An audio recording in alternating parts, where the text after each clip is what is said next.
Bonjour, donc on se retrouve aujourd'hui pour un nouveau tuto sur Massive où il sera question de la création de notre premier son. Si vous avez suivi les tutos précédents, j'ai expliqué chacune des parties de Massive. Maintenant il est temps d'essayer de faire du concret, d'essayer de créer notre premier son. Donc j'ai volontairement essayé de créer un son qui n'est pas trop difficile à faire, bien qu'on va voir quand même de nombreuses petites choses, notamment les macros, les affectations. Et donc j'ai intitulé ce son So Tomorrowland, So comme So Good, Tomorrowland parce que c'est un festival belge qui est très connu, qui s'exporte maintenant aussi aux États-Unis, qui fait fureur d'ailleurs. Je l'ai appelé comme ça parce que So c'est souvent en référence à une forme d'onde utilisée, notamment aussi combinée avec le square, qui sont deux formes d'onde bien particulières qui génèrent un son particulier qui est comme ceci. Voilà, c'est très souvent utilisé par des DJ de musique électronique, de musiciens aussi, notamment dans le festival de Tomorrowland, donc c'est pour ça que j'ai appelé comme ça. Alors, je me propose de vous faire une rapide écoute du son, et après on voit comment le construire. C'est parti. Alors, bien sûr, toujours avec votre indulgence.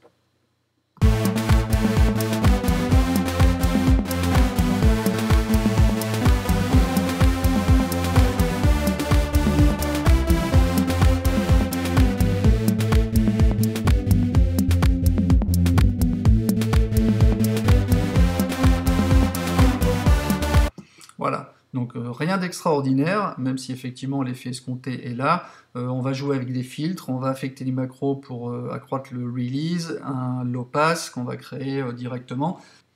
On va partir donc d'un fichier nouveau, new, donc on commence avec tout à 0.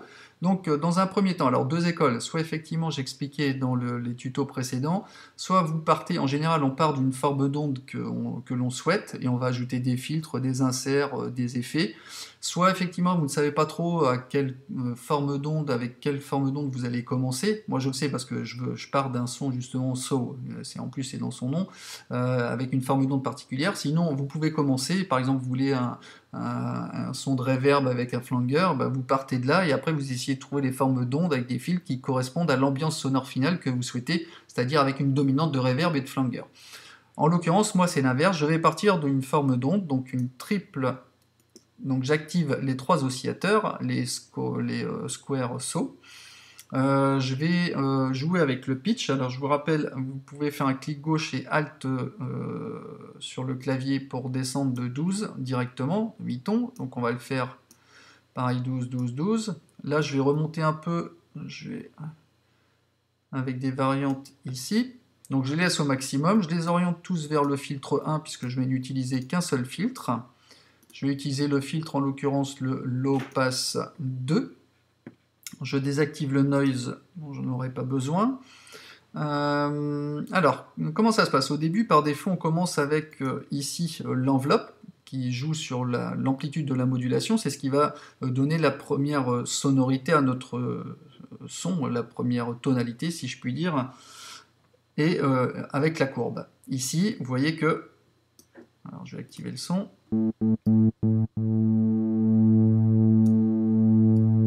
Je peux avoir une attaque très lente, une attaque très rapide. Moi, c'est ce que je veux, c'est une attaque très rapide. Je vais jouer avec un release que je vais vouloir faire traîner. D'ailleurs, je vais affecter directement une macro ici.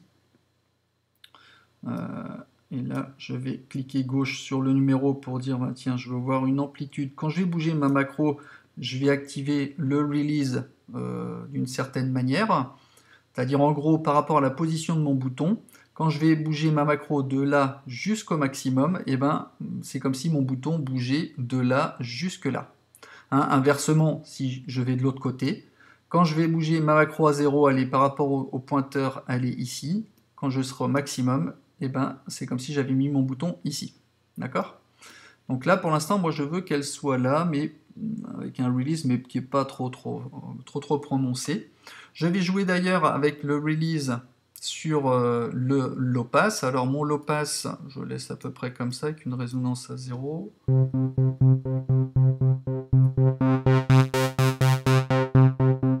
Vous voyez? Donc là, je vais affecter pareil la macro ici.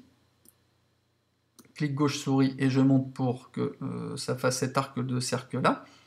Si bien que quand je vais bouger la macro,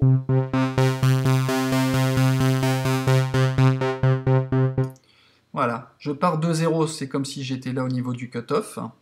Et quand je vais avec la macro à fond, et ben je suis ici. Voilà. Donc là, déjà, on a une première bribe où on a joué sur le filtre. Je vais tout de suite ajouter les effets pour qu'on soit tout de suite dans le son. Alors, au niveau du...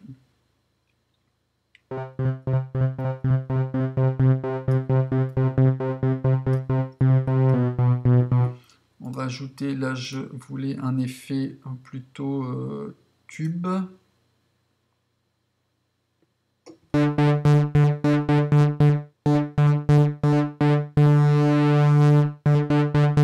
Alors, je vais le mettre comme ça. Ici, au niveau, je vais mettre la reverb. Alors...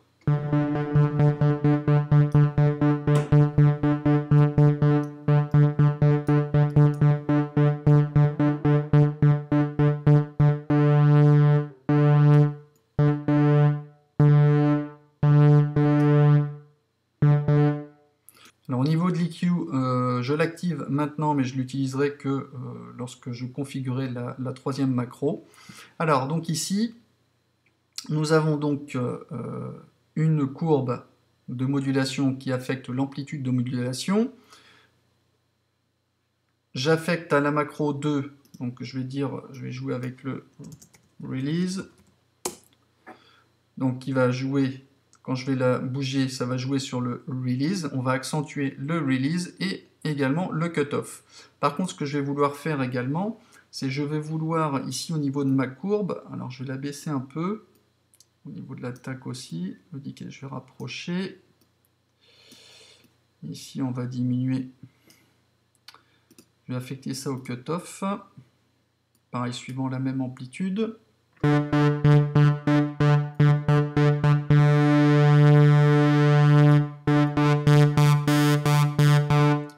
Ici.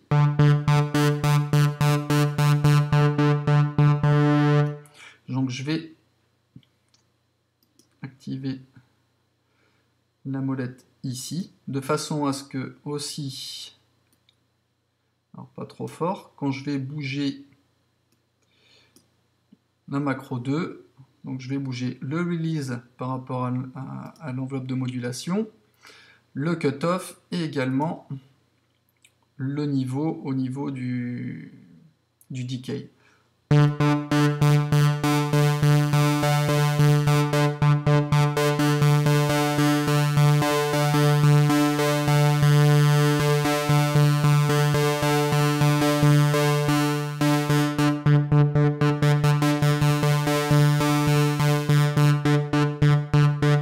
Très bien.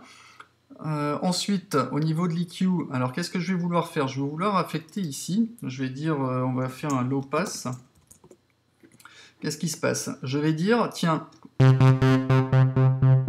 là je baisse les aigus, je vais baisser du boost, je vais monter un peu le low chef, d'accord? Donc, comment je vais procéder? Donc, je double-clique pour revenir aux paramètres à MIDI, si je puis dire. Donc, je vais prendre la macro ici, ici et ici.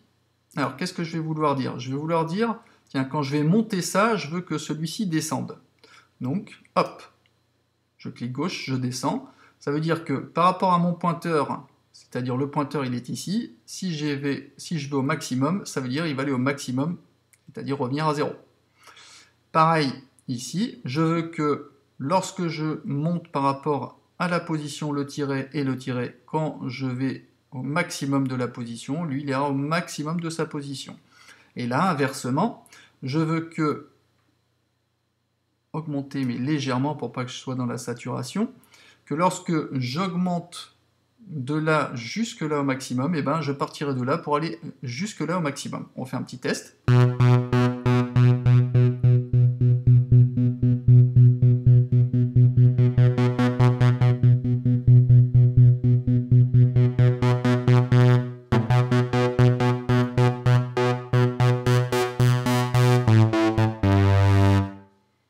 Voilà, donc on revient sur la reverb, sur le tube. Bon bah voilà, je crois qu'on a fait déjà pas mal de choses. Alors très bien, sauf qu'on a oublié une petite chose. Effectivement, ici, il faut qu'on soit à l'unisson pour doubler nos notes. On va donner de la dimension au niveau de la panoramique.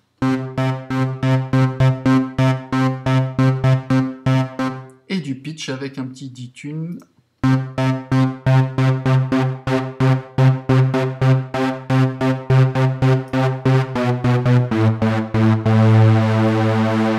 Voyons ce que ça donne.